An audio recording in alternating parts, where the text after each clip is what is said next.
Hi everyone, welcome to my Life Made Rosy channel. Having spent most of last week in the hospital due to some complications with this pregnancy, I'm now bedridden for the next foreseeable future. I've actually just taken a few minutes to sit down here and film this video. I've decided to take this time as a blessing. I've been wanting to post more content on this Life Made Rosy for so long now, and I've been putting it off because of silly things such as feeling like I don't have enough time or just things not being perfect. And then with the last week I just spent in hospital and in bed, I realised this channel was never about being perfect. It was just about me and how I see life and being real. So I've decided to just kickstart with this video about all that's happened in the past week with finding out I've actually got a ruptured membrane.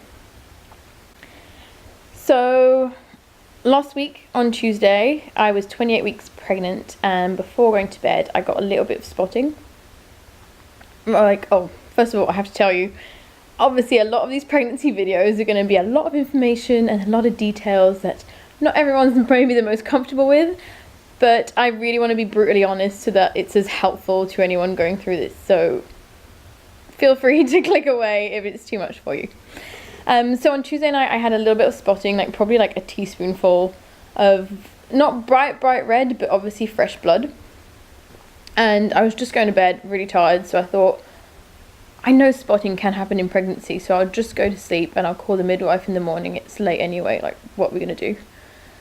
By the time I woke up in the morning, it was all clear. I didn't actually have anything, and I called her anyway to let her know. So she said, just take it easy, which is quite hard for me. I'm a bartender, so you can imagine how easy it is to take it easy when you've got 1,000 customers waiting for drinks and whatnot.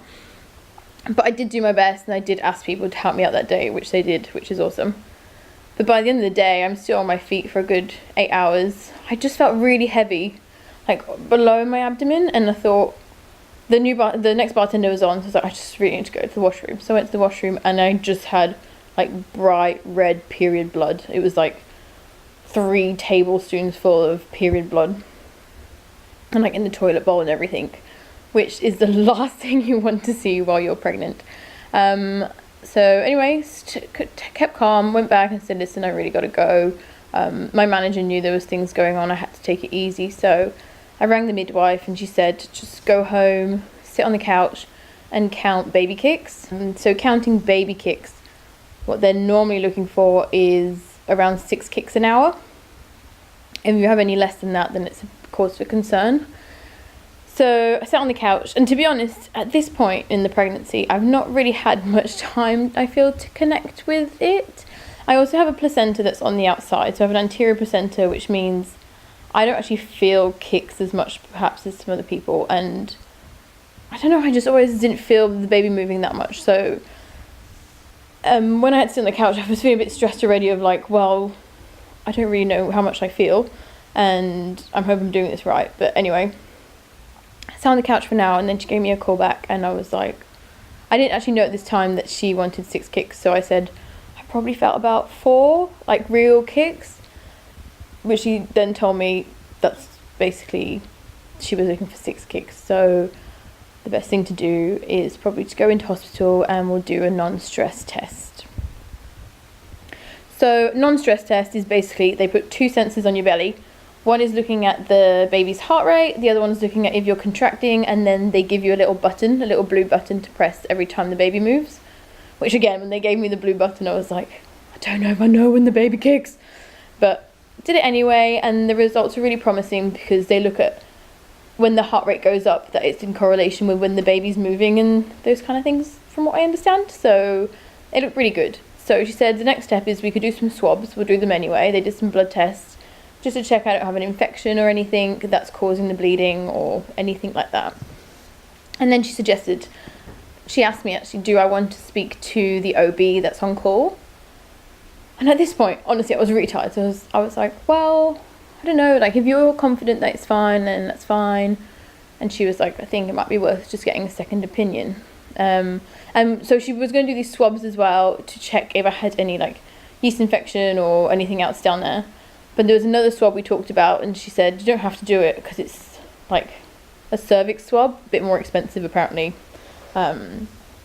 but the OB suggested we did it. So the OB's resident came in and did these swabs. I think that literally made me and my husband Camillo closer than we've ever been before. I didn't think that was possible to be any closer, but there you go. So if anyone's had a pap smear, you probably know what it's like. The speculum goes in, they open up, and then she takes a swab of like the cervix deep down. And I have to say, she did tell me it's going to be more painful now that you're pregnant, and it was definitely more painful. These are my antibiotics that made me feel like crap. So she did the swab, and it was really hard because I think I was really tense as well, and I was tired, so I was finding it really hard to calm myself down, which probably made it more painful. But also with like the whole nature of what was happening, I kind of felt like, is this normal pain? Like, should I tell her how much this is hurting? Like, is she causing more damage? Like, that was kind of hard, but got through it. Like, Camilla was holding my hand, and she was just like swabbing, and like all this blood was coming out, and he was like, it looked like he was being like exercised or something, and I'm like on the bed just like rah! But we got through it, so that's okay. And then they just checked obviously what was on the swabs, and they found that there was some amniotic fluid, which means that I've obviously had a tear. At this point it's like midnight. I've literally just been like swabbed to death. I'm done. Like, I've been on my feet for 8 hours. I just want to go to sleep. But go figure that they just said, you're not going home tonight. You have to stay in the hospital. They have to set you up with an IV. Because the two main things when you get a ruptured membrane is that, one, you're more prone to infection because now you've actually got an opening to the outside world. And two is obviously that you could just go into labour and lose your fluids. So the first thing is that they put you on an IV drip, which I hated. The IV drip that you have to put in and sleep with. I didn't shower for 3 days because I literally was like connected to this machine. I had to like roll it into the washroom with me to go pee. I couldn't even like wipe or anything. They gave me like this little squeeze bottle I had to just like wash myself with. It was the weirdest thing. And so we did that for 48 hours. They literally pumped me with all the antibiotics possible. They came and checked on me like every 4 to 6 hours to check my pulse, check my temperature, check the baby's kicking, check the baby's heart rate. To be honest, I was really impressed. We went to the BC Women's Hospital here, and it was like the whole staff, the nurses, everyone was just unbelievable. Like, I can't even thank them enough. So I stayed in hospital for 3 nights. Obviously, they want to check that not only infection, but that you're not going to labour, you're not getting contractions, you're not bleeding anymore, the fluids stop coming out. And after 72 hours of when you've had a ruptured membrane, you have the option for antepartum home care, which means that you can just go home and you're basically bedridden at home. And now I'm actually home, so I still have to check my temperature and my pulse every 4 times a day. I have to do the baby kicks once a day. I have a nurse who comes around once a day to check on the baby as well. Every 3 days a nurse comes around and does another non-stress test. I have an ultrasound every week. I have a follow-up to the OB. I have follow-ups to the midwife as well.